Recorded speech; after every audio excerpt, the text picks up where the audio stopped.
السلام عليكم. نشارك معكم هاد الكيك بالشوكولا ساهل.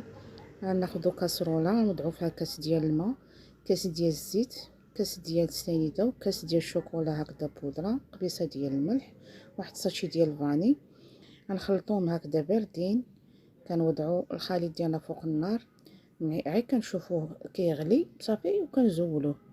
كنقصو واحد الكاس مع مرش ونخليو الباقي يبرد تماما، ما نخدموش به هو سخون.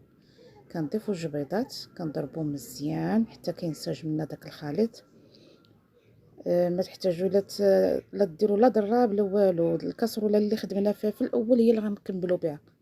هذا اسهل كيك انا كنصاوب. نخلطو مزيان، نضيفو الدقيق، يعني عباره بالكاس نيت اللي عبرنا به في الاول، 2 كيسان ديال الدقيق وواحد 2 ديال الخمارات كيماويين، 8 غرام 8 غرام. هادو هما المقادير اللي نحتاجو. انا ضفت واحد نص معلقه صغيره ديال القرفه وطريفات ديال التمر. عندكم كركاع ضيفوه حتى هو كيجي مزيان. خديت المول دهنته وضعت فيه الخليط. الفران انا راه عندي ديال الضو،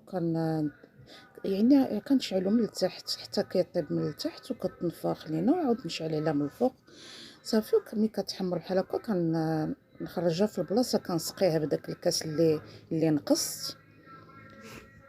شرب لينا في ساعه كيشرب لينا داك الخليط.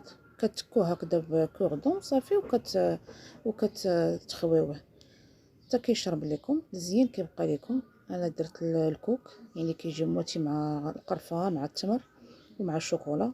ديروا اللوز ايفيلي ولا اللي بغيتو. ملي غادي تقطعوها غادي تفاجئوا تماما، واحد الخفه واحد البنه وسهله سهله. جربوها.